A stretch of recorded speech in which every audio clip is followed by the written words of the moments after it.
Despois de varios anos, en 2018 e 2016, o meu tumor explotou e creceu ata un tamaño de 9 por 10 centímetros, o que significa que literalmente un terzo do meu cerebro foi devorado. Cando algo do cerebro é comido e eliminado, nunca pode volver crecer. Tiña un tumor non homoxéneo que continha partes con glioblastoma, que é o tumor máis agresivo que existe. De feito, podes verlo. Mostraremos unha imaxe con axente de contraste procedente da resonancia magnética. Non hai rexistro nos arquivos de ninguén que sobrevivise a ese tumor. As máis a persoas viven entre 1 e 2 anos, dependendo do tamaño do tumor, pero ninguén vive máis que eso. E despois de dicir sinceramente, homes meus, escoitei clara e distintamente unha voz forte e poderosa que me dicía: non permitirei en absoluto que morrades para sempre xamais, por toda a eternidade. E no programa de hoxe, que agardo con moitas ganas, apenas conseguimos nin sequera comezar. Porque hai tantos temas que ele e eu discutimos informalmente. O meu convidado é un home que experimentou un trauma, digamos, moi significativo, unha traxedia na súa vida. É dicir, tiña un tumor cerebral moi invasivo que o levou case ao seu leito de morte. Coñeceu a Deus e, sen máis demora, estás a piques de escoitar a súa historia. Goran Suslik está hoxe con nós. Goran, moitas gracias por dedicar o teu tempo a formar parte deste podcast. Espero que, a través del, glorifiquemos a Deus e que sirva para edificar e inspirar a outros. Ben, podería dicir sen dúbida que crecín dentro da fe cristiá. De feito, nacín niso e vivín a miña vida máis ou menos, ou bastante. Como crente cristián, pero sen experimentar unha conversión verdadeiramente profunda e sen nacer de novo no sentido espiritual ata o ano 2010. Diagnosticaronme un tumor cerebral moi grave. Nese momento concreto, tiña aproximadamente 4 centímetros de tamaño, unha masa bastante considerable. Ingresáronme no hospital, pero non me operaron nin extirparon o tumor daquela, porque non estaba totalmente de acordo en someterme a unha cirurxía tan importante nese momento específico. E, en consecuencia, volvín a casa coa miña familia.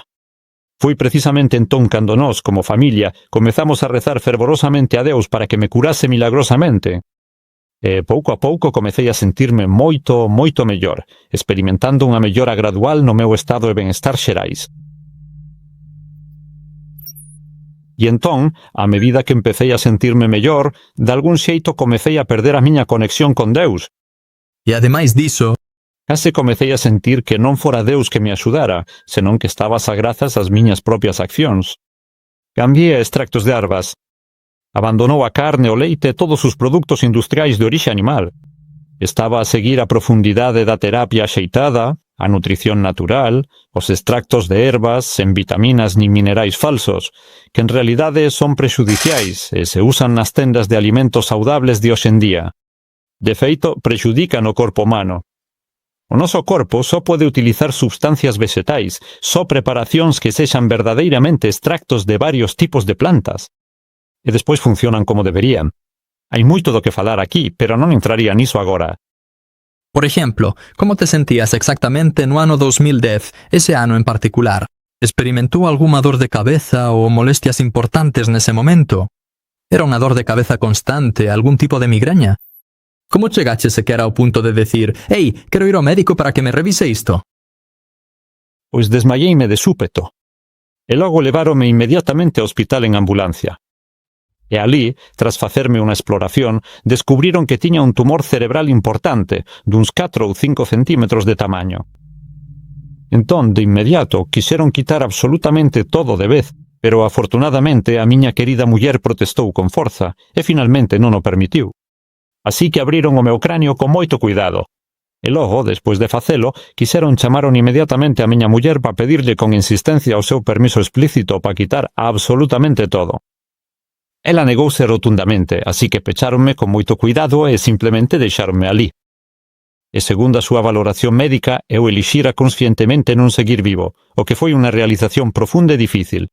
É a moi longo prazo. E logo comecei, porque antes diso comía moita carne e alimentos pouco saudables. Dende entón, convertínme nun comedor absolutamente vegetal, consumindo só alimentos de orixe vegetal, e deixei de comer carne e todo o demais. Entón empecei a sentirme moito mellor. Así que, durante ese tempo no hospital e despois, estábamos constantemente rezando para que Deus nos curase e nos salvase. Como xa dixen, e a medida que melloraba, esquecíame cada vez máis que a miña saúde era o resultado da súa intervención. E despois de medio ano, deixei de rezar e estudar por completo. Durante un ano, en realidade, perdoar. E de súpeto acabei no hospital. Estaba decidida. Fora a unha revisión un mes antes. E tiña un tumor aquí no lado esquerdo. E un mes despois, como era o tumor máis maligno que existe, descubriuse cando me levaron ao hospital que no outro lado do meu cerebro se formaran outros 3 máis. Un deles era de 2, principalmente d'1 centímetro. Basicamente, toda a miña cabeza estaba prácticamente comida.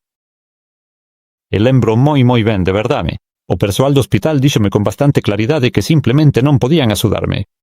E eu, de feito, debería ir para casa e prepararme para darlle o meu último adeus á miña querida familia. Aínda que non podía comunicarme moito, atopábame nun estado semiconsciente, por así decido, simbólicamente falando. E logo foi un sábado pola tarde. Era o auxe do verán, uns 40 graus centígrados. Estábamos situados no piso superior da nosa casa e moita xente veu rezar pola miña recuperación. Non había ningunha nube no ceo, e de súpeto, durante as oracións, comezou a tronar tan forte que todos se asustaron, preguntándose que estaba a suceder, se era o fin do mundo, así de forte era. E de súpeto sentidme perfectamente ben. Levanteime e recuperei as forzas. E despois fomos ao hospital pa unha resonancia magnética, e alí determinouse que todo o novo crecemento desaparecera, como se nunca existira. Entón, o tumor principal da esquerda non se reduciu, pero a cosa que me tiña no meu leito de morte desapareceu, o que significa que Deus creou literalmente esa parte do meu cerebro.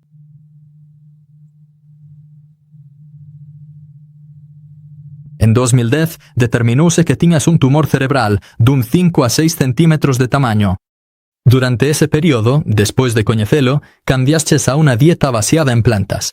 Iso é correcto. Exactamente. Canto tempo seguiches esa dieta baseada en plantas? Canto tempo estiveches nesa dieta baseada en plantas? Pois estive nela durante un ano. Pero nos últimos 2 ou 3 meses comecei a perder disciplina e empecé a comer como a xente normal, aínda sen carne, pero de xeito pouco saudable. E así, só con 2 meses de abandonar unha dieta saudable e adeus, volvín a enfermar. Porque se alguén non louva e glorifica a Deus e non amosa gratipude, significa que abandonou a Deus. E despois diso, ti, digamos, volveches de novo a forma sincera de comer que tiñas antes.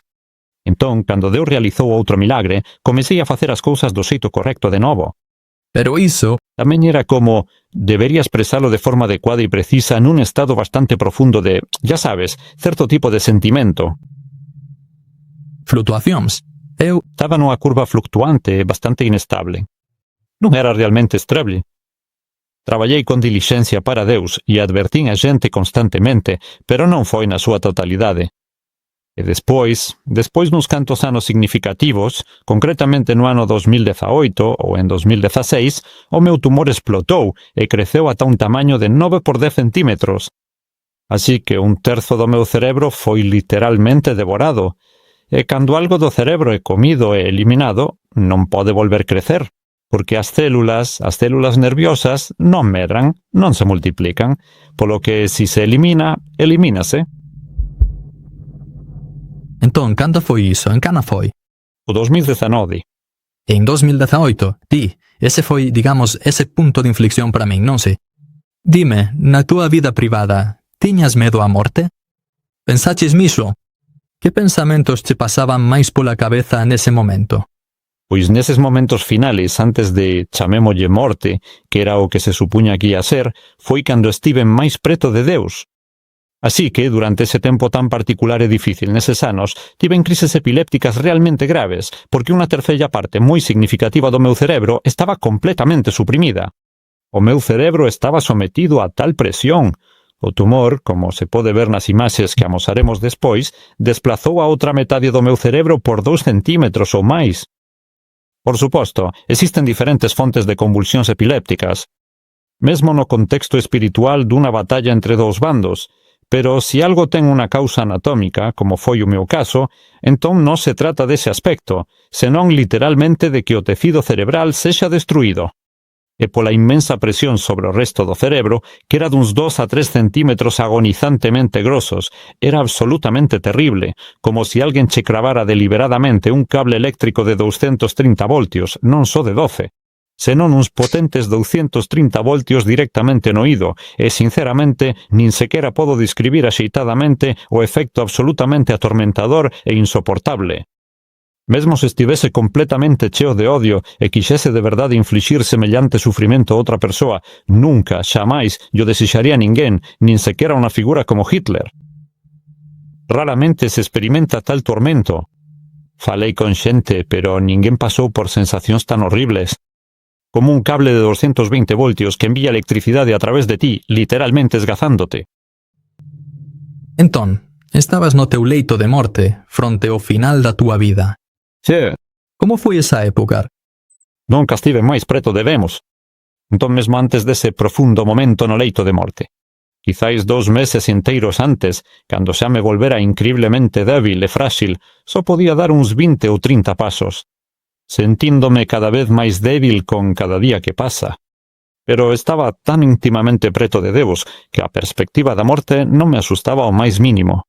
O único era, quizáis polo ben da miña querida esposa e do meu amado fillo, os que deixaría atrás. Pero eu, pola miña banda, non sentí ningún medo. Sentíme salvabar. Tiña unha comunión tan profunda con Deus que nen sequera a morte me asustou, porque sabemos que cando Xesús veña pronto, na nosa xeración, resucitará a todos os seus crentes que o aceptaron e viviron segundo a súa vontade. De algún xeito, esa foi a parte máis fermosa da miña vida, pero ao mesmo tempo sentía que sería egoísta asegurar a salvación só para min a través dunha comunión tan profunda, mentres tanta xente na terra perecería para sempre. E por iso, mentres estaba ali deitado, ofrecín unha profunda oración a Deus, ser a súa vontade, para que fixese un milagre, porque non se trataba de curar, senón de crear un cerebro, xa que o meu fora comido. Entón, sí. Aclaremos iso. Por un mimple.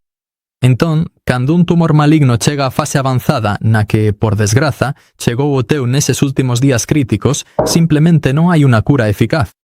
Trágicamente, quedou tal e como está, condenado a unha morte inevitable. O meu tumor era moi maligno. Hai tumores benignos que non son cancerosos, senón que son simplemente un crecemento no cerebro, e as persoas poden vivir moito tempo con eles, incluso poden ser operados.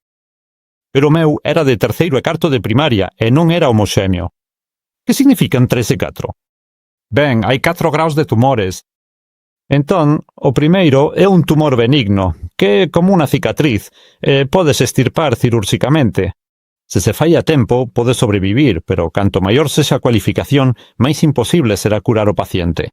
Tiña un tumor nun homoxéneo que tiña partes con glioblastoma, que é o tumor máis agresivo que existe. Podes ver que mostrará unha imaxe cun axente de contraste de resonancia magnética. Entón, había zonas especialmente brancas. E, segundo os arquivos, ninguén sobreviviu nunca a ese tipo de tumor. As 6 horas viven entre 1 e 2 anos, dependendo do tamaño do tumor, pero ninguén vive máis que iso. De verdade, imos continuar a historia. Entón, en 2018, estabas deitada soa na túa cama. Que oración lle ofreciches a Bebos? Como foi iso? Ben, recei durante moito canto. Non tiña reloxo comigo nese momento concreto, pero debeu ser polo menos 1 hora inteira. Alí, unha vez máis, nese espazo sagrado, confesei humildamente todos os meus pecados a Deus Todopoderoso e expresei o meu sincero desexo de dedicarlle completamente toda a miña vida. Eu estaba, de feito, no mundo dos negocios. Eu era economista e, xunto cun fabricante, fundei unha gran empresa para a produción de equipos de son, e iso afastoume aínda máis de Deus. Entón, simplemente, Deus tivo que permitir que iso sucedese para que eu puidese estar con el e permanecer ao seu carón. Pero nesa oración recei a Deus por todo, pedíndolle que me perdoase por terme afastado del, por involucrarme nese asunto e todas esas cousas. E confeseille todos os moitos pecados que podía lembrar vividamente e pedínlle fervorosamente o seu perdón divino. Se de verdade era a súa santa vontade, como xa dixera antes, realizar unha intervención verdadeiramente milagrosa, a poder enviar unha mensaxe crucial de advertencia urxente a toda a humanidade, para que moitísima xente puidese ser salvada antes do glorioso regreso de Xesús. E despois de dicir solemente «Amén», escoitei claramente unha voz distinta, alta e poderosa. «Non permitirei en absoluto que morras para sempre». Por que para sempre? Porque Jesús ve nas nosas vidas. Basta con ollar todas estas crises profundas que se están a desenvolver actualmente en todo o mundo. Esta ditadura opresiva que se está a desenvolver de xeito constante e profundo diante dos nosos propios ollos. A xente quedou cega porque está a suceder gradualmente. Pero se observamos os últimos 20 anos, a psique da xente cambiou. A súa mentalidade, xa ninguén quere falar con ninguén. É só o teléfono móvil. Todo o día simplemente len co móvil na man. Entón, todo cambiou. A inmoralidade apareciu de forma tan exclusiva en todo o mundo que é incomprensible. Hai só 20 anos, este profundo desenvolvemento era completamente inimaginable. Pero, como levo dicindo sempre, como por desgraza recibímolo cada día en pequenas doses insidiosas, simplemente xa nin sequera somos realmente capaces de comprender de todo a profunda e preocupante decadencia da humanidade que, lamentablemente, xurdiu e asentouse. Xa vexo. Así que ofreceches unha oración sentida a Deus que durou casi unha hora enteira. Que ocorre exactamente despois desa oración significativa, entón? Ben, estaba no hospital e o primeiro interesante foi que, de súbito, uns descoñecidos, outros pacientes, comezaron a chegarse a min e preguntarme se podían escoitar algo sobre Deus. E isto foi no país onde eu vivía naquel momento. É un país ateo, moi lonxe de Deus. Antes da universidade, o meu primeiro traballo foi como técnico de raios. Dirixime un departamento con resonancia magnética e tomografía, así que sei moi ben como é o ambiente nos círculos médicos. E falar de Deus nese ambiente é imposible, pero curiosamente, arredor de 30 persoas viñeron verme mentres eu estaba ali, un gran número. E todos estaban sedentos da verdade. E puiden dicirles a verdade a calón deles. O que máis me sorprendeu foi que, entre toda a xente que coñecín, desde médicos ata os responsables da hixiene, a miña experiencia máis significativa foi cunha persoa encargada da hixiene, de algún xeito. A través da miña muller, ela comezou a preguntar por min. É realmente difícil comprender a un completo descoñecido, xente preguntando e querendo poñerse en contacto contigo. Despois pasei uns días máis noutro lugar afastado e, por desgraza, non tive a oportunidade de coñecer esa muller en concreto. Así que me dirixín cara alí, mesmo dende bastante lonxe, ela chamoume inmediatamente. Goran, ei, podes dicirme algo verdadeiramente profundo sobre a verdade, sobre Deus, sobre Jesús? Quero decir, estaban a suceder milagres tan incribles, e a xente estaba a confiar nese hospital, e eu estaba sinceramente impresionada, porque nunca experimentara nada semellante antes. Sempre estudara a Biblia e os últimos tempos antes do regreso de Xesús, pero nunca presenciara actos de Deus tan poderosos e intensos. Tamén podo decir que mesmo hoxe traballo intensamente para Deus e os milagres seguen a suceder todo o tempo. Por exemplo, hai pouco a través duns feitos realmente e sinceramente extraños, que simplemente non son realistas nin sequera plausibles, de algún xeito conseguín chegar a esa persoa en concreto. Despois chamoume xente porque había unha muller moi desafortunada que estaba morrendo lentamente dun cancro agresivo que consumira por completo toda a súa zona abdominal. Todo, cada órgano estaba completamente desaparecido. Era verdadeiramente terrible e desgarrador velo así. En consecuencia, a miña querida esposa e eu visitámola, rezamos fervorosamente con ela e falamos moito e longamente sobre Deus, sobre a verdade profunda e eterna. Despois diso, foi enviada á unidade de cuidados paliativos da clínica, onde se colocan as persoas que están ao final da vida. Rezamos e eu tamén teño un grupo. Incluso podo enviarche a ligazón para que poidas unirte a nós en Facebook en liña. De todos os xeitos, uns días despois das nosas oracións, a muller foi dada de alta da unidade de cuidados paliativos, sentíndose mellor que nunca. E agora únese a nós nas nosas oracións en grupo. Experimentamos cousas como esta todo o tempo. Gloria a Deus, gloria a Deus! Entón ese foi o resultado da miña comunión con Deus.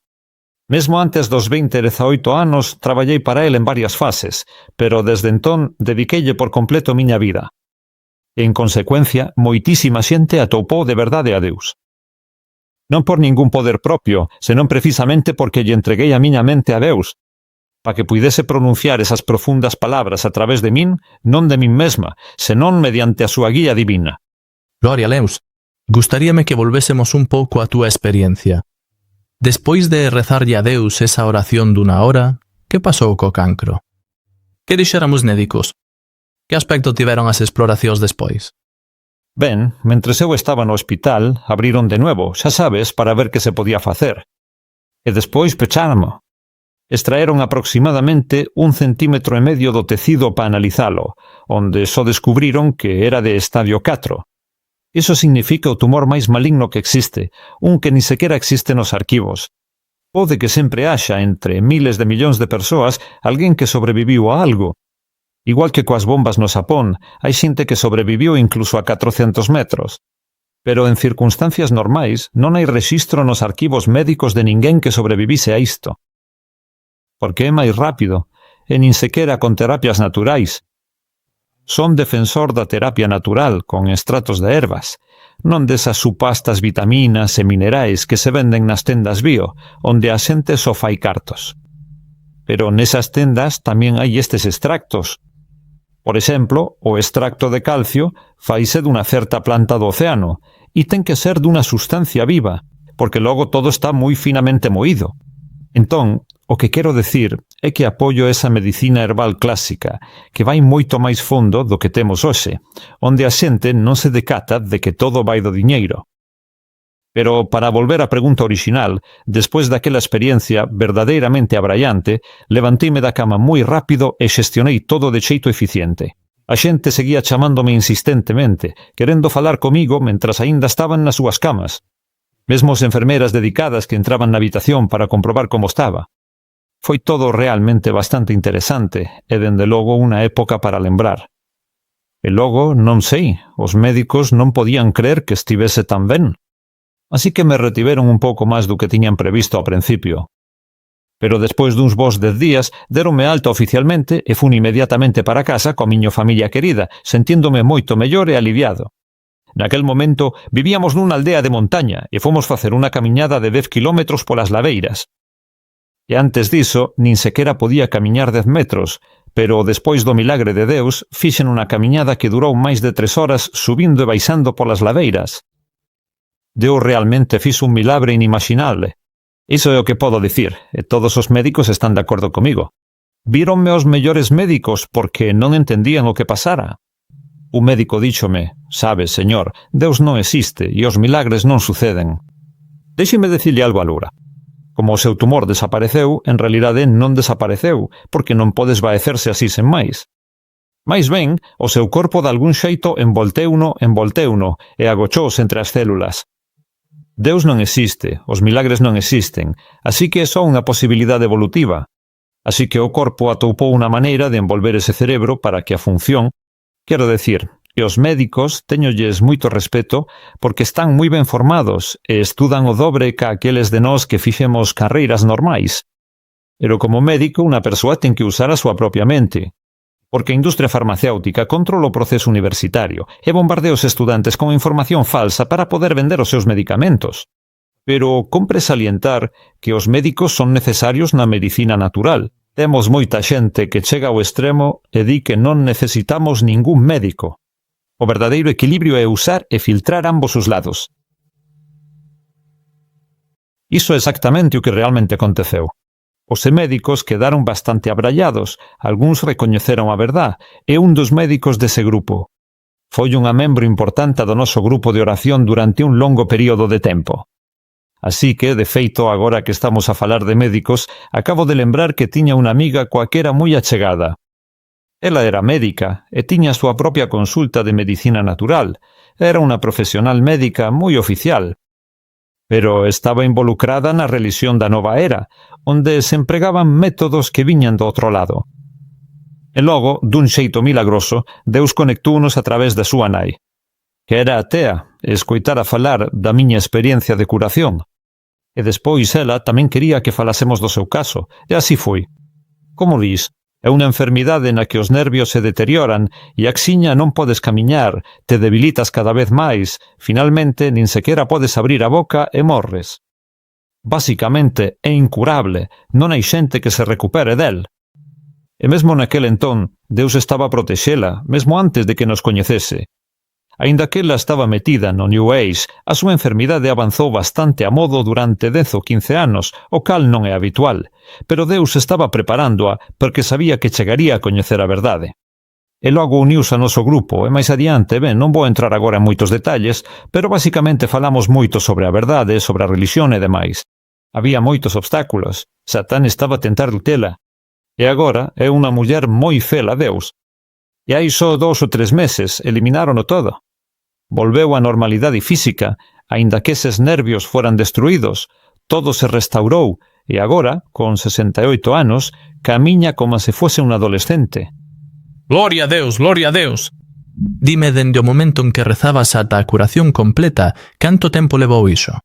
Ocorreu durante a noite, xusto despois da oración, ou houve un período de tempo durante o cal foi desaparecendo gradualmente? Podes lembrar? Ben, como dixen, levanteime xusto despois diso e recuperei as forzas e todo, pero levou quizáis 1 ano ou 2 para que todo se calmase, para que eses depósitos de sangue que se acumularan no cerebro desaparecesen e para que todo... Pero teño que decir que non creo que estea mentindo. Deus deixoume un pouco máis dáulir. Así que, mesmo hoxe, non estou completamente forte se miramos, por exemplo, o apóstolo Paulo. El rezoulle a Deus 3 veces para que lle quitase esa enfermidade da cabeza.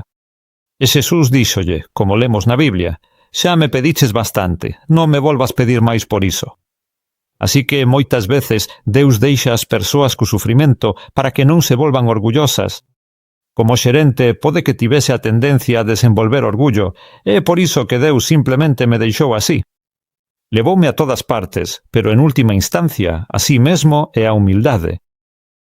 Pero eu e todos nós aínda temos que rezalle sempre a Deus para que non volvamos desenvolver os nosos trazos negativos. Bien, Claro, por supuesto. Contame durante todo ese período da túa enfermidade, a túa baixa por enfermidade, as dificultades polas que pasaches. Que, digamos, che mostrou Deus ao longo de toda esa experiencia? Amor, amor.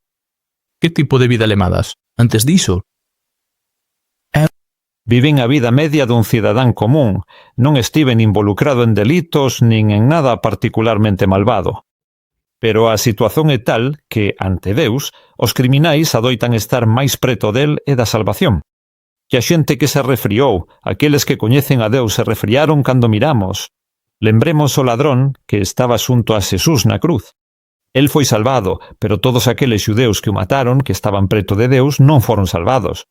Así que Deus determina a nosa responsabilidade segundo o noso coñecemento, e como eu era fillo e neto de pastores, predicadores cristiáns, sabía máis ca outros, e Deus mide o pecado segundo o coñecemento.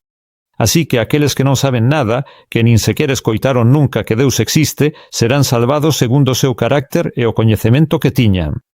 Pero canto máis profundo é o noso coñecemento, de algún xeito, máis protegidos estamos. Porque canto máis profundo é o noso coñecemento, máis preto estamos de Deus e máis protegidos estamos, pero ao mesmo tempo tamén somos máis responsables. Eso é correcto? Entón, permítanme repetilo. O coñecemento non é unha condición para a salvación, pero axuda. Satán, cando temos coñecemento, pode levarnos máis facilmente a unha nova era, a todo tipo de cousas. Dirías entón que na túa vida, imos considerar, antes daquela enfermidade significativa, tiñas creado unha empresa próspera, un negocio exitoso e así por diante? Recomenda sinceramente que a xente se meta activamente no mundo desafiante do emprendemento para ocupar completamente as súas mentes con esas cousas exixentes e absorbentes? Ata que punto debería chegar unha persoa para que iso non se converta nun ídolo na súa vida? Ben, o negocio en si mesmo non é un pecado, digamos. A xente ten que vivir e funcionar. Por suposto, a cuestión é, cal é o centro das nosas vidas? Onde están os nosos pensamentos? E se creamos un negocio no que traballamos 15 horas ao día, xa non somos capaces. Temos que recoñecer, quero decir, sinceramente, nin sequera podo decir con verdade que son completamente santo xusto agora, porque, como seres humanos, estamos en constante crecemento e evolución. Porque antes do regreso de Xesús, teremos que ser santos. Algún día tamén poderíamos falar dese aspecto. Pero perdín o fío dos meus pensamentos. Sen preocupacións, non dúbides en un ente. Simplemente toca pa que deixe de vibrar. Sí. Por favor, repita a pregunta. O meu teléfono distraíame. Sí, recomendas que a xente se inicie no emprendemento. E ata que punto pode chegar iso antes de converterse, digamos, nun ídolo na túa vida? Pois ben, podemos ver claramente que no Antigo Testamento o home máis rico e próspero da terra tamén era o máis fiel e devoto ao mesmo tempo. Así que é evidente que a riqueza en si mesma non é un obstáculo insalvable para acadar a salvación. Pero, por desgraza, como dixo Xesús de maneira profunda, só hai uns poucos ricos que realmente conseguen entrar no reino dos ceus. Non seremos capaces de pasar como un camelo pola porta estreita. Iso significa, na miña opinión, que os negocios só son negocios se Deus nos guía, e El nos dirixe, mesmo en asuntos comerciais, e nos permanecemos aferrados a El, de xeito que cando traballamos, rezamos e lle pidamos orientación sobre o que debemos facer aquí. Enganaremos ao noso socio comercial? Seremos deshonestos? Roubaremos de algún xito? Pero tampouco é ese o punto. O quid da cuestión é o que está no centro do noso pensamento. Se podemos ver iso por mor dos negocios, non poderemos rezar polo menos 1 hora pola mañá ao espertar se sentimos que estamos parando, que o estrés dos negocios apoderou das nosas forzas, que xa non temos enerxía para levantarnos e rezar 1 hora, e rezar pola noite antes de deitarnos. Iso debería ser un sinal para nós de que isto non é segundo a vontade de Deus.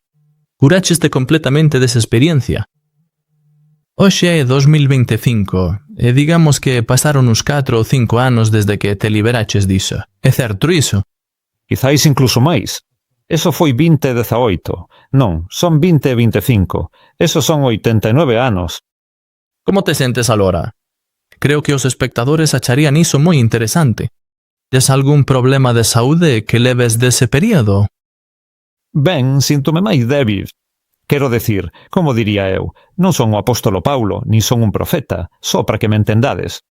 A única vez que escoitei a voz de Deus con claridade foi cando me curou. Desde entón non escoitei máis unha voz clara. Xente, a miúdo notei que Satán adoita susurrar. E a miúdo mesmo os nosos propios pensamentos, que nos parecen como se escoitásemos a alguén dicir algo, como se alguén nos estivese falando, a miúdo poden ser simplemente os nosos propios pensamentos. Entón, nesa zona, hai que ter moito coidado. Iso é o que podo dicir. O mesmo ocorre coa miña propia experiencia. Así que Deus nos guía.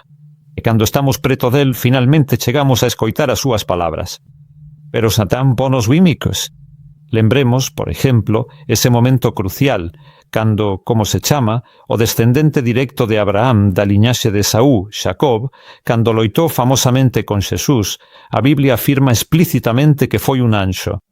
Pero nun texto particular e perspicaz, un autor verdadeiramente bo e respectado describe iso vividamente. Justo ao mesmo tempo, o propio Satán estaba a susurrar insidiosamente detrás del, dicíndolle constantemente cousas como «Ti non podes gañar esta loita» e así por diante, intentando sementar dúbidas e desesperanza na súa mente, ou que gañase e se volvese cheo de odio. En poucas palabras, temos que ser realmente extremadamente cautelosos co mundo sobrenatural, porque é aí onde Satán está máis presente. Notei que en moitos movementos que comezaron a avanzar cara á verdade, Satán apareceu inmediatamente e acabaron nunha apostasía aínda peor que antes. Absolutamente, absolutamente. Segues actualmente unha dieta baseada en plantas e recomendarías a outras persoas? Hoxe en día, unha dieta baseada en plantas é esencial.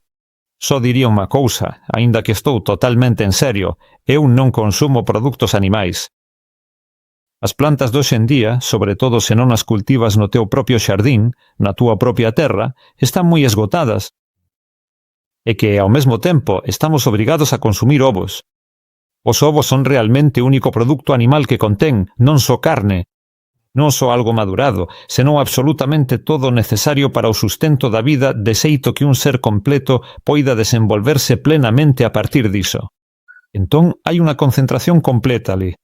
Se algún día chega a persecución, non me sorprendería que acabásemos criándos daquela, pero iso debería quedar a marxe. Así que os ovos temos que estar nunha dieta baseada en plantas nun 99%. E, por exemplo, deberíamos facer pans para comer. O inimigo, de feito, converteu o pan na sustancia máis velenosa da dieta actual. E no trigo de hoxe, a súa estrutura xenética foi manipulada, así que se volveu extremadamente perigoso. Pero todas as variedades, como émer e demais, se fan só con fermento seco, absolutamente non con fermento fresco. e cocido de tal xeito que haxa buratos no pan e quede completamente seco. O mellor é deixalo repousar un día. Esa é unha das bases dunha dieta saudable e así por diante. Non vou entrar niso agora, aínda que lle dediquei moito tempo. Eu mesmo. Por suposto, por suposto, por suposto. Pero se poidésemos explicarlle un pouco máis a gente como te sentes hoxe, estás completamente san ou aínda tes algún efecto persistente diso? Eso é o que me interesa. Ben, eu son capaz de facelo todo. Quero decir, eu escribo libros. Tamén me dedico a traballo físico. E con frecuencia conduzo distancias moi longas, concretamente 600 kilómetros nunha soa dirección, o que é unha viaxe bastante considerable. Podo traballar normalmente, pero síntome como se non fose o mismo que antes, un pouco... máis débil. Eu... Sinto certo grao de debilidade. Estou agradecido a Deus por iso. Por que? De feito, manténme verdadeiramente, do mesmo xeito que o profundo exemplo do apóstolo Paulo manténme constantemente profundamente humilde.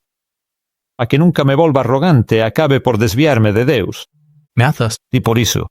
Entón, digamos, como unha das últimas e máis importantes preguntas, que lles dirías ti, como alguén que realmente pasou por unha tragedia tan profunda e unha dor inmensa na vida, nun aspecto significativo, que lles dirías ás persoas que están a pasar por situacións difíceis na vida, que están a loitar contra enfermidades graves? Deixoche a ti que lles des unha mensaxe. Ben, podo dicir unha cousa. Deus, como mencionamos no contexto da pregunta sobre a conversión e a salvación, espera que fagamos a nosa parte, aquilo que somos capaces de facer. É dicir, Deus cura a persoas negras en África que non teñen nada sen que fagan nada, porque non están en condicións de facelo. Pero para nós, que si podemos facer algo, espera que cambiemos a unha dieta saudable e que usemos extractos de plantas. Pero nin sequera esas poden curar enfermidades graves, é aí onde se necesita a axuda de Deus. Pero, pola nosa banda, debemos renunciar á carne, ao alcohol, ao café, aos cilarros, ás cousas nocivas, ao té negro e verde, e, polo tanto, a todas as cousas insalubres. Na miña páxina, por certo, recomendaríache encarecidamente. Teño 2 páxinas e grupos dedicados en Facebook e en Internet. E ali podes atopar facilmente unha sección completa sobre nutrición saudable. Hai un libro detallado que compilei cuidadosamente a partir de varios autores de renome, que explica exhaustivamente todos os principios fundamentais da saúde, extractos importantes que son realmente necesarios, etc. Creo, poderías escribilo na pantalla, por favor. Podes, conseguirás iso. O máis importante é comer san, tomar en certas enfermidades, por exemplo, un extracto de incenso 20 veces máis concentrado. Entón, o extracto de incenso normal é saudable, pero non cura. Se tomas concentracións elevadas nesas enfermidades graves, pódese curar. Entón, é necesaria unha dieta saudable, pero tamén remedios especiais, que se inclúen no libro que preparei.